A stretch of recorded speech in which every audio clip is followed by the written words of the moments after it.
so that way y'all can get the copy of this recording afterwards.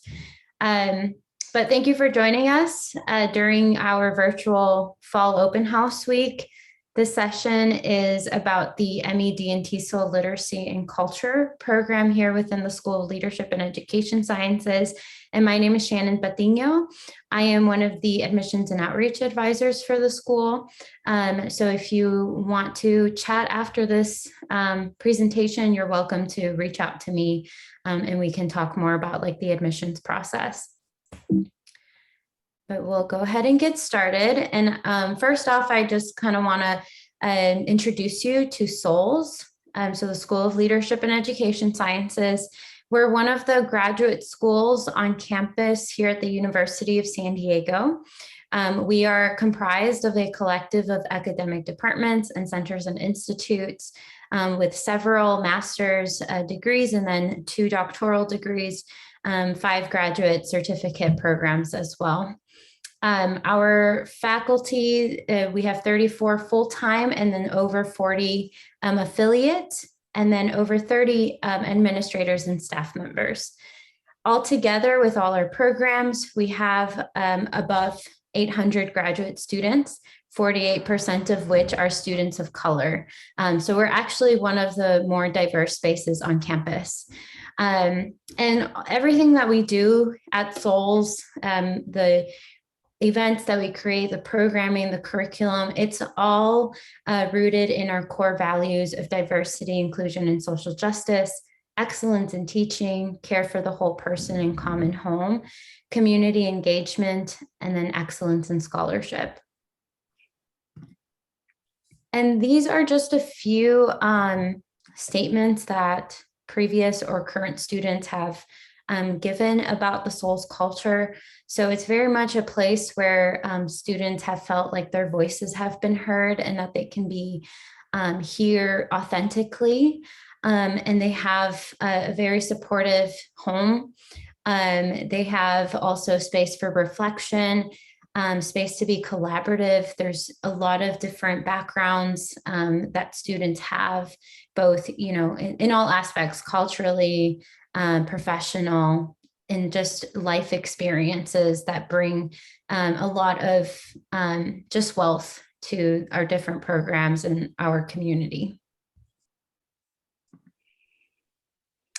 And without further ado, I would like to introduce to you Viviana.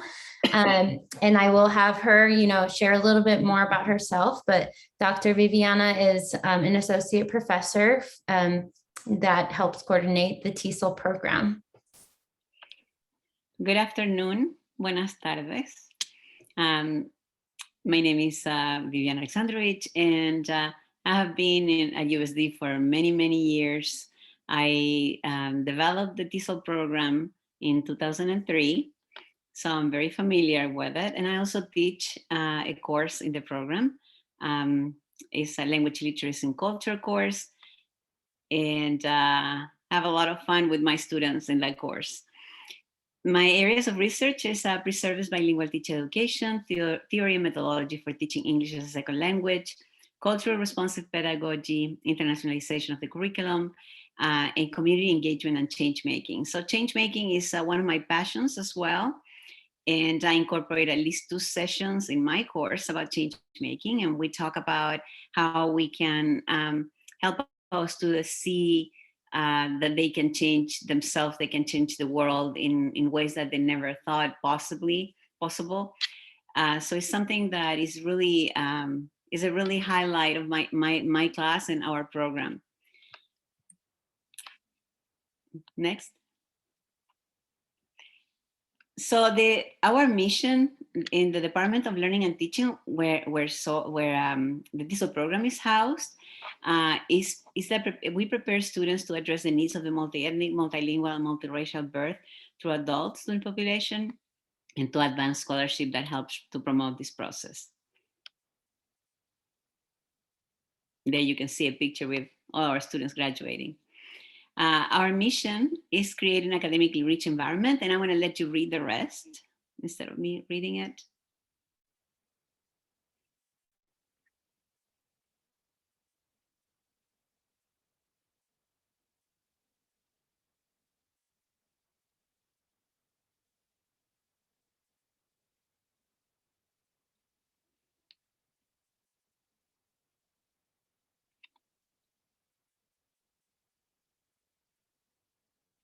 So a lot of our classes are embedded with culture related issues.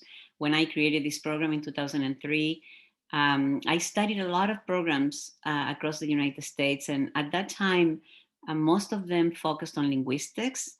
And even though linguistics is a part of our program, I wanted to give it a more culture based focus. So that's why in every course you're going to find, you're going to have readings, you're going to have videos, you're going to have discussions that would connect culture and language as well.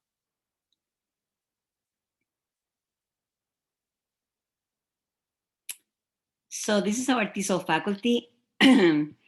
Dr. Molina on the left corner, she's now our Associate Dean.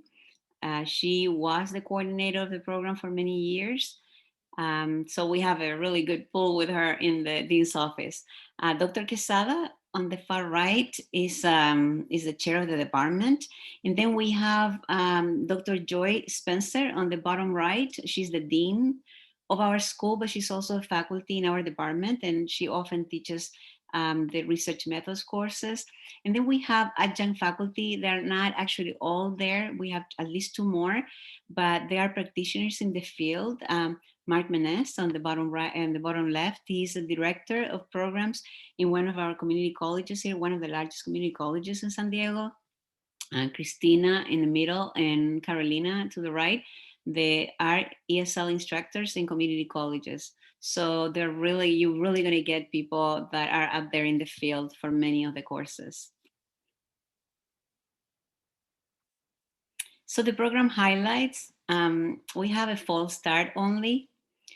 And for the online, we offer the same curriculum as the on-campus track, and it's asynchronous, so ideal for those of you if you're looking for flexible schedule or you're working full-time. And the on-campus track also starts in the fall, and is ideal for those of you who are interested in studying in San Diego, in our beautiful university. Our campus was several times named the most beautiful campus in the United States. It's absolutely gorgeous. And you have more face-to-face engagement with the campus community. Network with your cohort the students are going to be in person, and you can join many graduate student organizations across campus.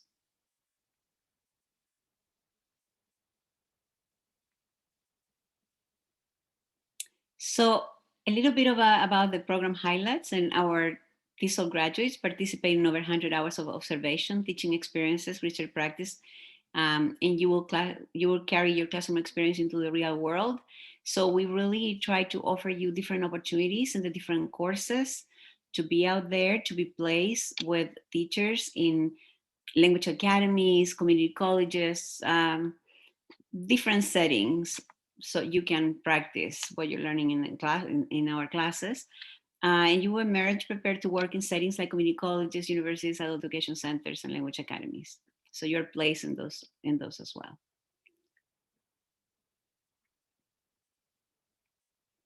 So what is the curriculum for both on campus and online curriculum? There you can see we have introduction to linguistics, to second language acquisition, methods for teaching literacy and ESL, and the practicum in TESOL. And you have also elective options. You know, it's missing my course. I just realized we don't have my course, which is language literacy and culture. I don't know why I missed putting it in there. Maybe because it was mine. So this is the 2-year program, and how we decided you would take your classes. The first classes as foundation. So mine is right there, language literacy and culture. So you get a good strong foundations going into the spring, which you have 6 units for the methods of teaching English to speakers. So instead of having three units for methods, which is commonplace in programs, in TESOL programs, we decided to have 6 units. So you really get a lot of methodology. There you have the fall 2, is more focused on research. Now you started to do your research courses. You learn how to write literature review and how to do research. And that also that semester you do a special topics in ESL.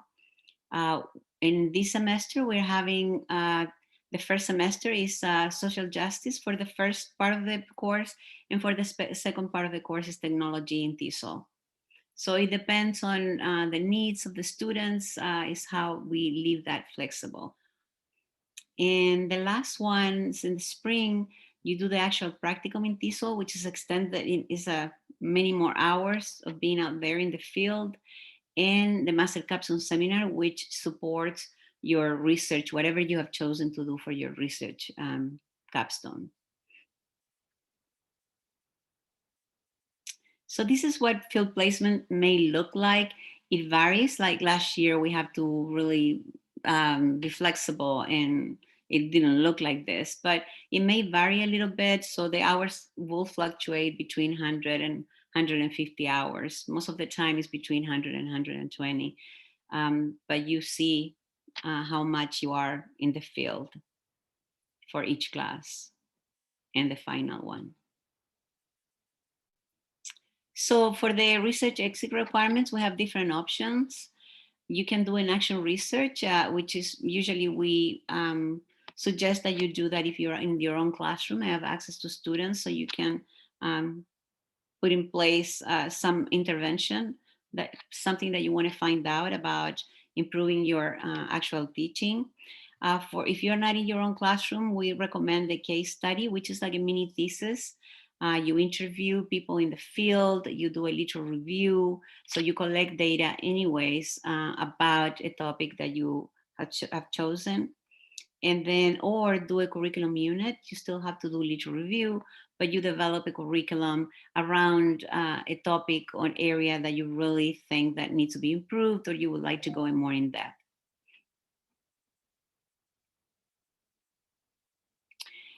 In SOLES, we also have a requirement for a global experience or cross-cultural experience. So the option one is opportunity to travel internationally for 7 to 12 days. And sometimes the travel will be domestic, like there is a trip to New Orleans, the Underground Railroad, for example, but most of them are international. And the second one is immersion and engagement with local communities, where you get experiential learning, engage with, with domestic communities and develop cultural competency. In the option two, so in the option one, examples of trips that we have, next summer, I'm bringing a group of students to Spain. We're going to do a change making course. So we go and visit schools, talk to teachers out there. There is another course in Oxford, England, where the title is comparative education. So it compares the education. You also get involved with teachers and faculty. And also, I believe that one takes you to interact with ESL programs. I think that those are the two options for next summer. I believe that those are, but in the past we have had many trips. So if you stay the 2 years, maybe the following year this will be a trip to Philippines or Vietnam, or South Africa is going now in the intersession. So we always have that trip in the intersession.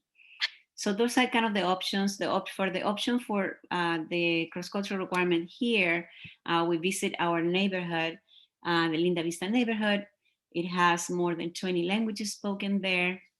We look at the different capitals in the neighborhood. We have another one that goes to Tijuana for 1 day and stay here for 1 day, and follows deported families. So it's a really interesting trip. We also have wheelchair dancing, which is focusing on the disability studies. So there's a variety of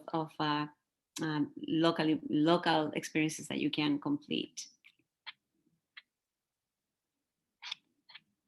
And I also wanted to add that, sometimes there's cases where you might not be able to travel, and that's why there are those domestic options. But then there's also like, if you don't need to complete it for credit, there's like flexibilities on creating like an alternative sort of experience as well. So It's a requirement to make sure everyone has like a cross-cultural competency going into your future careers.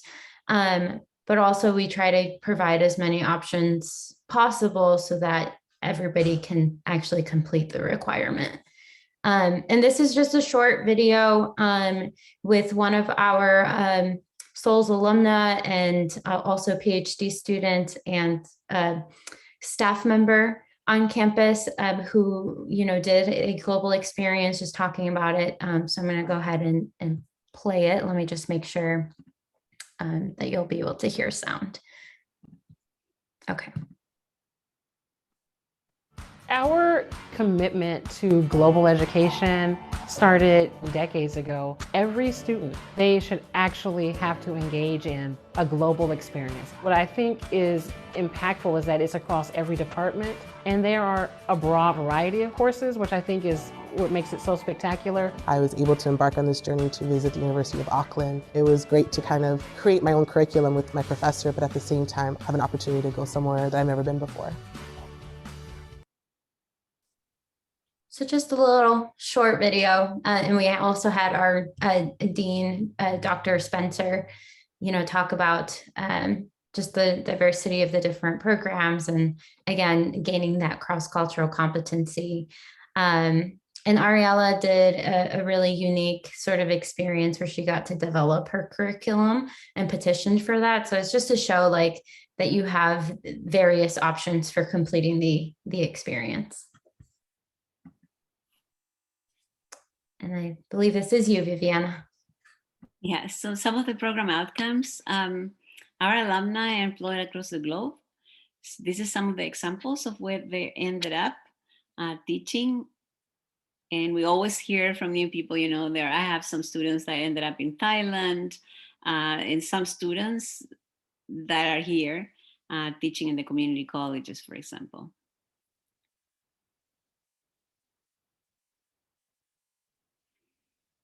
So the Master in TESOL at USD prepares you to be a change maker. I already talked a little bit about that. Social responsible global educator who is able to address the needs of cultural and linguistically diverse students in the US and abroad.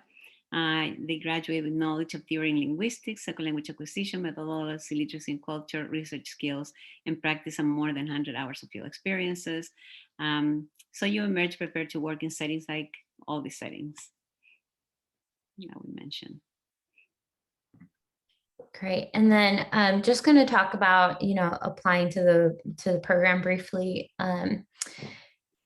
Our application, it requires that you provide official transcripts. And if you are, applying with a degree that was completed outside of the US, then you'll have to get a transcript evaluation completed.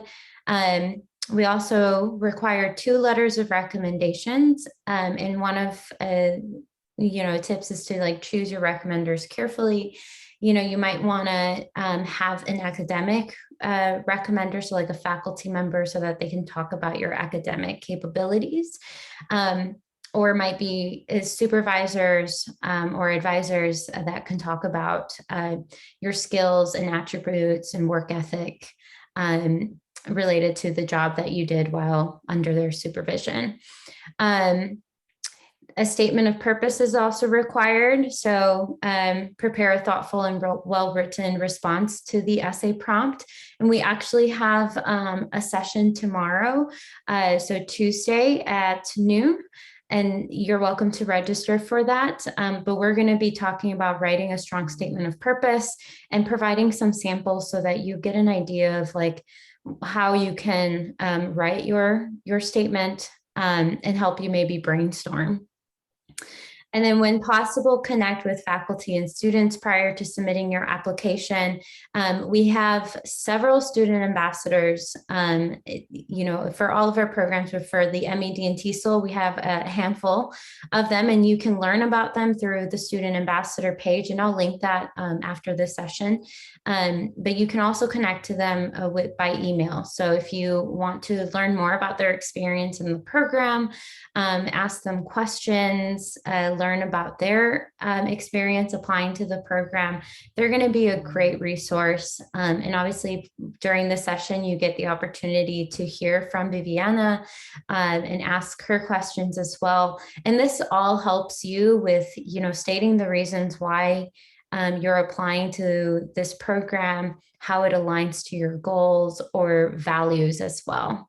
And then something that's also helpful is to make an advising appointment so you can meet with me and we can discuss your goals and talk about the different requirements and materials that you need in order to submit a complete application.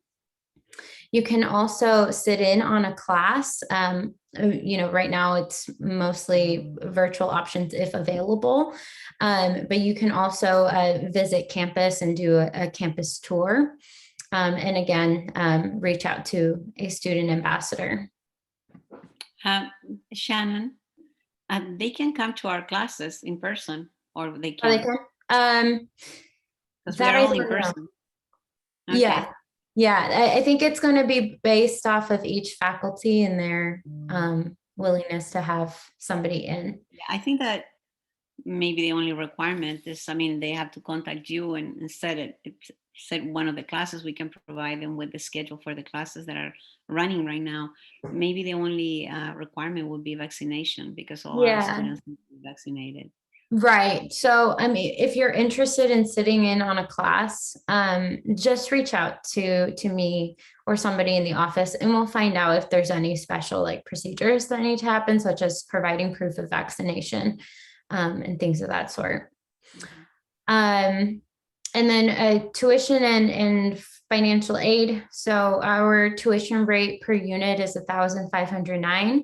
And the program is 30 units, or I believe 33 units for international students. Viviana, is that correct? I'm sorry, what? So the program is 30 units or 33 units for international students? 30 units for domestic students. Okay, so 30 units for domestic. The application fee is $45, but for attending this session, it is waived. And we will, after the fall open house week, we're going to send out an email with your application fee waiver code. So you'll be getting that.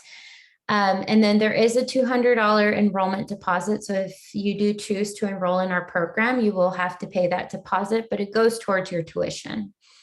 And then there's various funding options, just depending on, whether you're domestic or international. There is the FAFSA and federal loans through the FAFSA application up to $20,500 per academic year. There's also the Graduate Plus loan that's available, which is a private credit-based loan. There's the Dean's Excellence Award, which everyone is considered for at the time of applying, and it is an award up to $10,000 an academic year.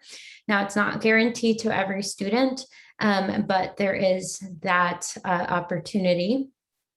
There's the USD Graduate Student Grant that's also based on financial need. And then there's payment plan options for you. I believe there's a 4 or 5 month payment plan. But we'll have also a Understanding Graduate Financial Aid webinar on October 27th, and then one on November 30th. And we'll provide all these links to the events through email communications and through our follow-up email. But we do have a financial aid advisor that joins us during the session and provides more information about financial aid, the different loans, any important information that you need to know, and an opportunity for you to ask them questions as well. So I highly encourage you to attend that session. Shannon, yeah, go ahead. Oh, okay, go ahead. I just want to add something at the end. Yeah, go ahead. I can put it back. No, to go ahead. Nothing to do with that. It wasn't related to that. I thought that you were done. Okay, no worries. And then the deadline to apply. So if you're wanting to do the on-campus program, the priority deadline is April 1st, so 2022. And then the final for international applicants is May 1st. And then the final deadline for domestic applicants is June 30th. And then for online applicants, priority is the same, April 1st, and then final June 30th. And then just make sure that, if you are living in the States, and if you're choosing the online program, make sure you're not residing in Alabama, Arkansas, District of Columbia, Georgia, Iowa, Massachusetts, Minnesota, Rhode Island, and Wisconsin, because unfortunately, they do not allow students to enroll in online degree programs. And that is it for the presentation. So at this point, we'll open it up to questions, but Viviana, if you wanted to share in any final thoughts. Yeah, I just wanted to share one more thing with you. As a faculty member, I work in other universities. When I came here, one of the things that I really appreciate about USD is the amount of personalization that we have here. We are really readily accessible to all our students. We're very personal with, in the way we interact with our students, and we take it really seriously to support you, and I don't know, just having a really student-centered approach to teaching, to advising.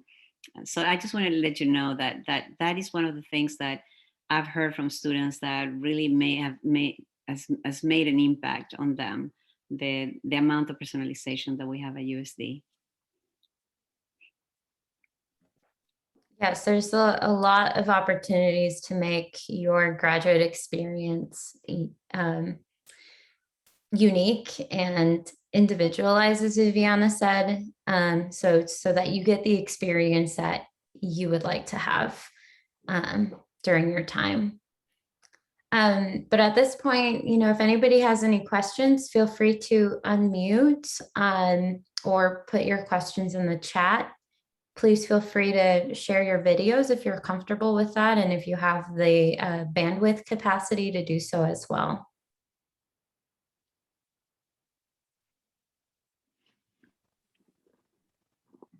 I would like to ask you a question about the type of program that you may be interested, or that why you came to meet with us today.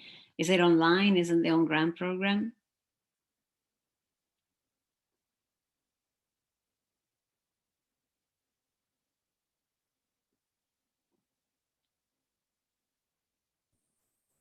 Hi, I just want to say thank you so much for your time and obvious passions.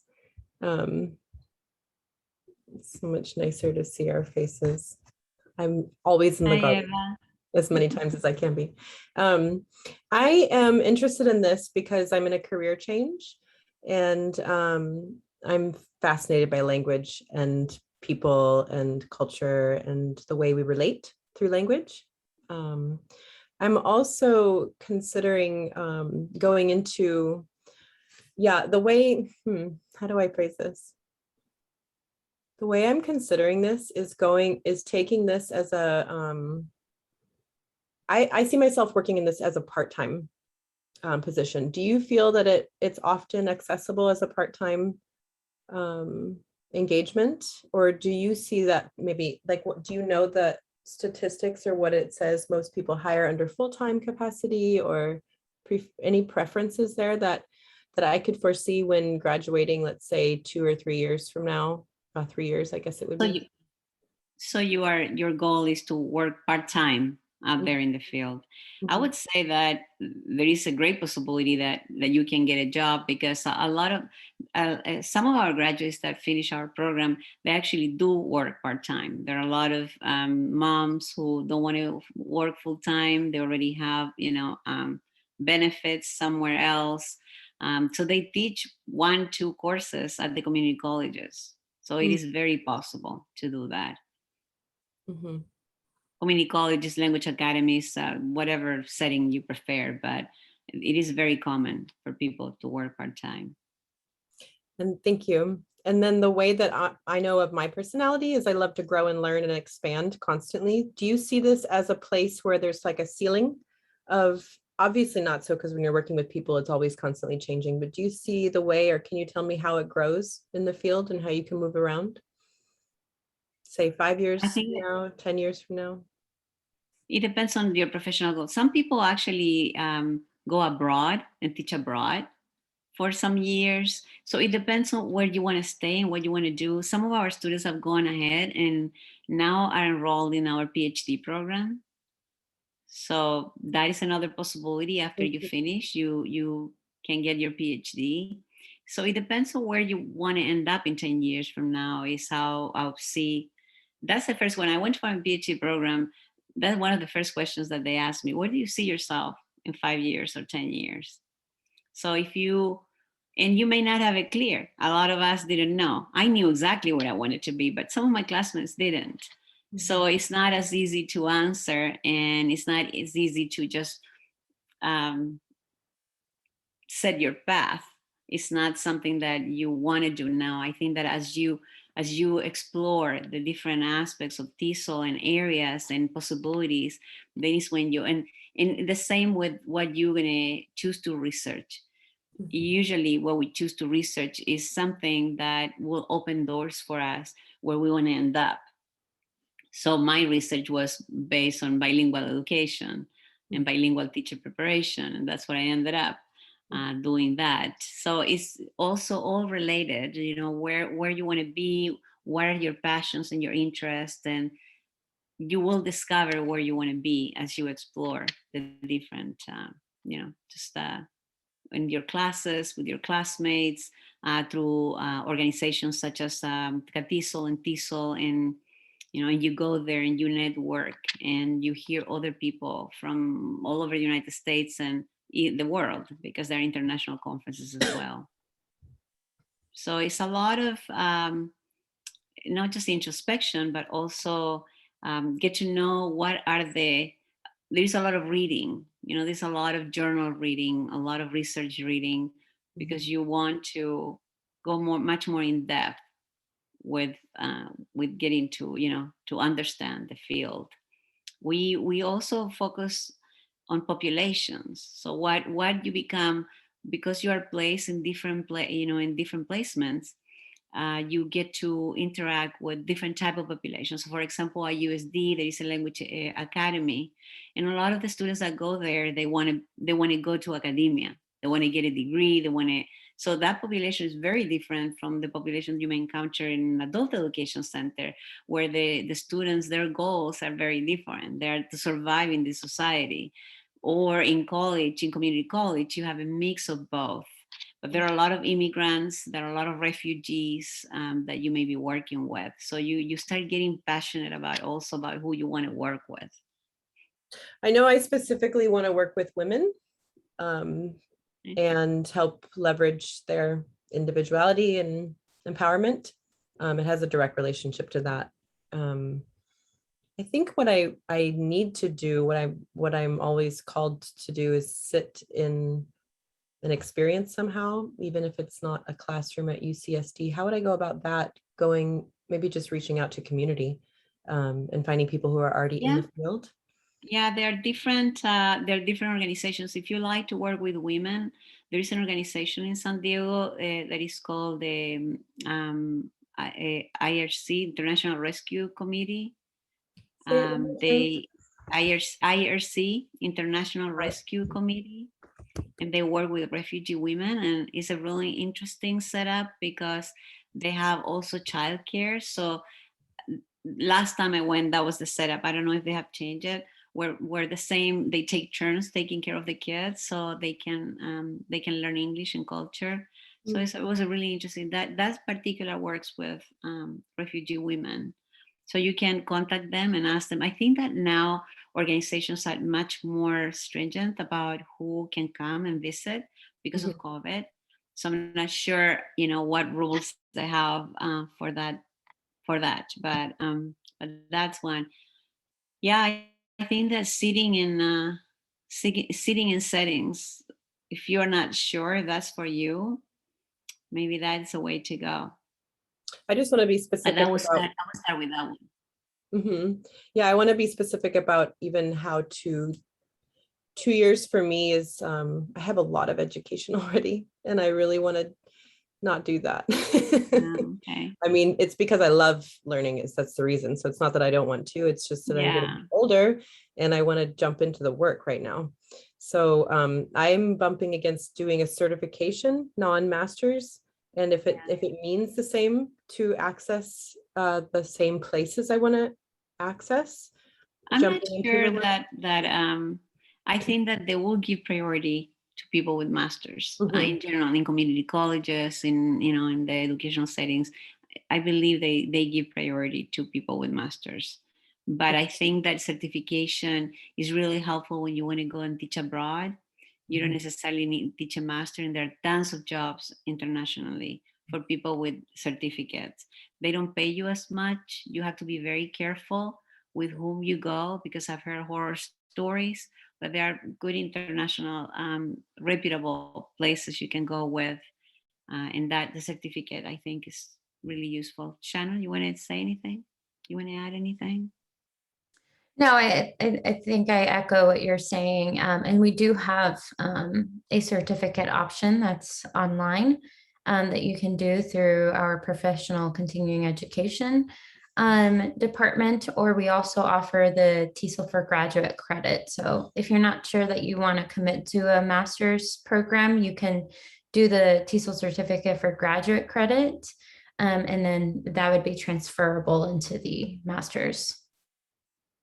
That would be my second to last question, is basically I want to jump into working somewhere somehow now.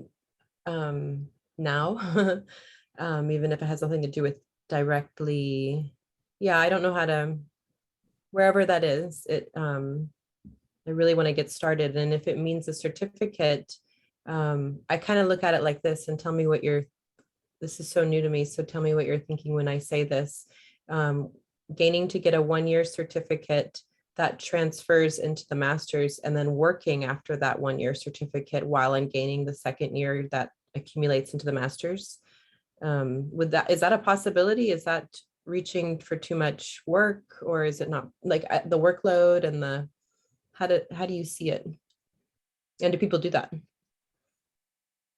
So our like the graduate level certificate's 15 units. So it would be completing, half the program. So well, Viviana, I guess you could share more, but you do have to complete your practicum. So I guess as long as you can do classes in the practicum, you could do that option. Yeah, I think we have, for example, we have online students who have their own classrooms right now.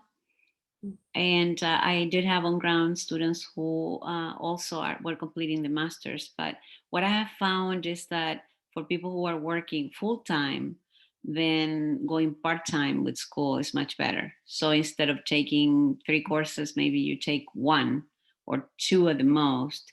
If you're going to do only the certificate, then you don't have to take all the research courses. And there are 5 classes. The only thing about the 5 classes is that they're offered in certain semesters. So we'll have to look how you can do that.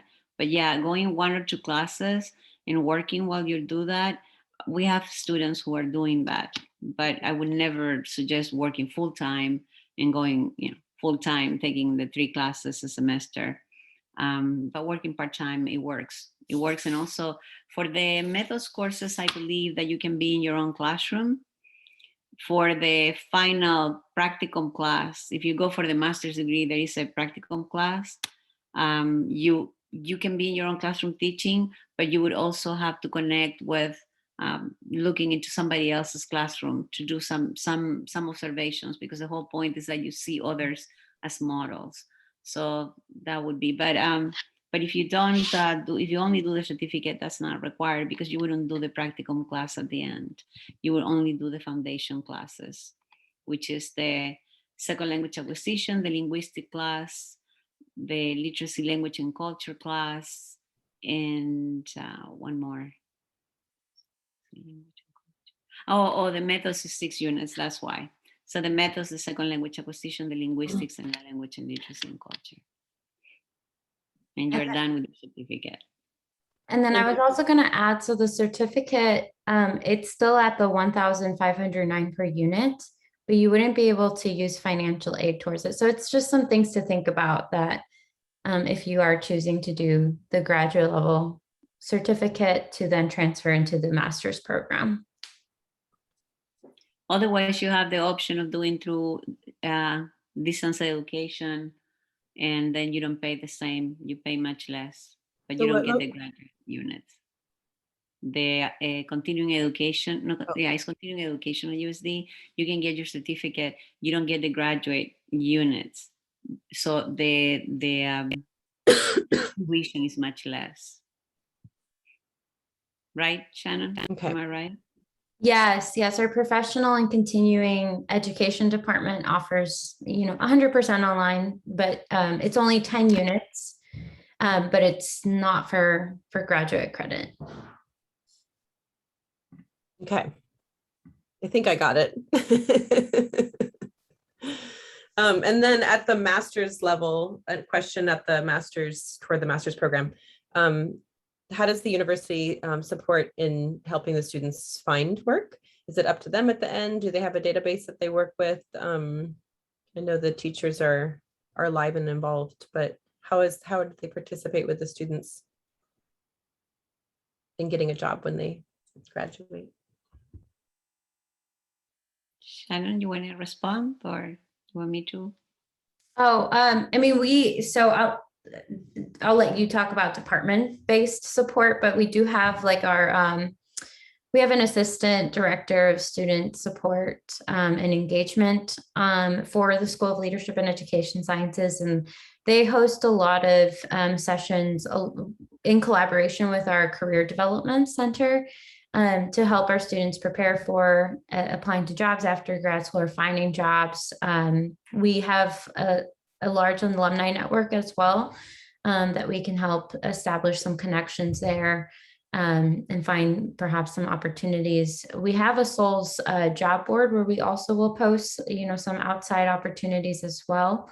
And then I'll let you talk about department-based support. Some of our students, because of the placements, for example, we place in large community colleges, they have move on to teach in those colleges. They really favor, the community colleges favor students that are that have the that are native speakers of English like you. So they end up teaching in their tutoring center in classes. Several of our students have done that. They also have ended up teaching in our language academy at USD.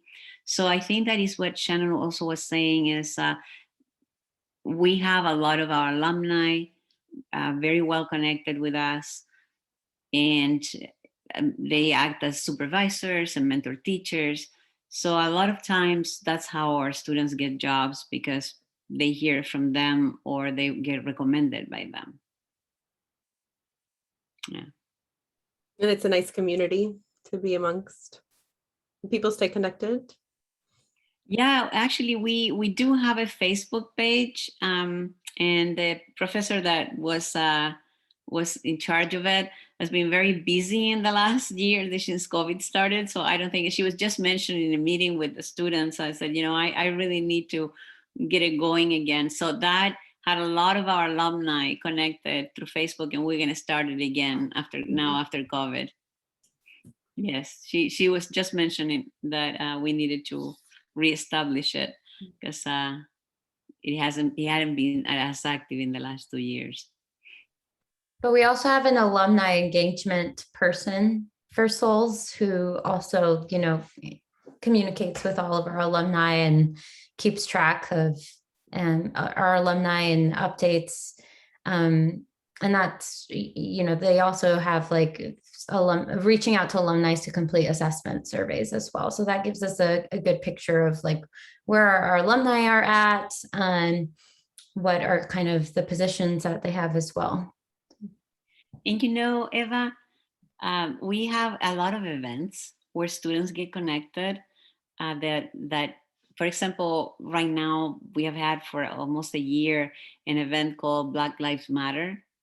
And you get students from all the departments going to that. And it's been really enriching for students. So we have different events that students can attend and just not connect just with TESOL students, but connect with other students if you're interested. So it's a nice community. It's a close-knit community. We are small. You know, when you are a small place, you get to know more people. Yeah, I appreciate that very Yeah. much so. Well, that's all I have for now. I don't think Carol and Roxana, do you have any questions? Would you like to ask us anything? Thank you, Eva, for all the questions. I think most of my questions were answered. Okay. Were you, Roxana, were you interested in the online or in the on-ground program? I was actually interested in the online, but the on ground it seems like it would be a good fit for me as well. But I work full time, so online is more what I'm looking for. And my daughter just graduated from USD, so I was like, okay, she liked it, yeah. What degree? In education, she's a teacher now. So she was in the SOLES program. Oh my gosh. Yes, she's secondary. Yeah, she's a fourth grade teacher. Oh my gosh, she probably was my student. Probably. Wow, neat. Well, thank you for attending and listening to us. Oh no, thank you. It's really informative, and I've been wanting to get my master's. I have my undergrad in sociology, but you know, my daughter was going to school, so I can have both of us going. Yeah. So it's just been always a dream of mine to pursue something different than what I'm doing. Yeah.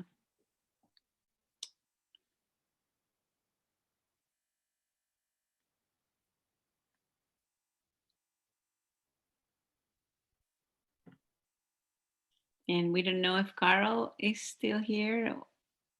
We can see her name, but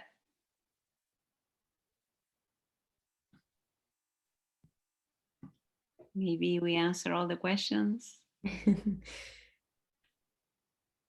Yeah, Carol, do you have any questions for us?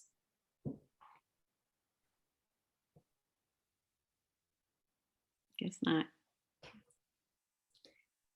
Well, then thank you everybody for joining the session. The session was being recorded, so you will get the recording, and then we'll also provide you with the presentation slides for you to just look over.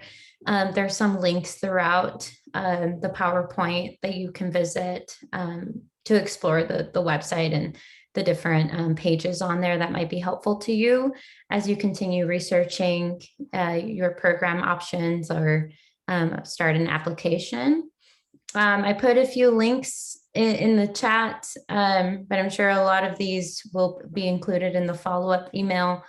If you still have some questions that come up after today, feel free to email me. I'll put my email in the chat. And I'm happy to set up an advising appointment as well. And then thank you, Viviana, for being on here. I don't know if you have any final words that you would like to share.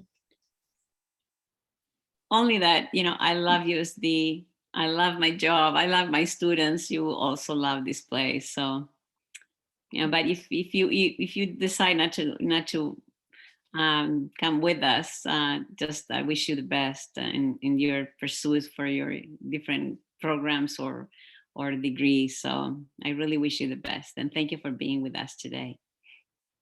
Thank you, Viviana. Thank you, everyone. Sorry, go ahead, Eva. Just thank you. Just thank you so much. Absolutely. Well, I hope you all enjoy the rest of your day, afternoon, evening, night, wherever you are in the world. All right. Bye. Bye.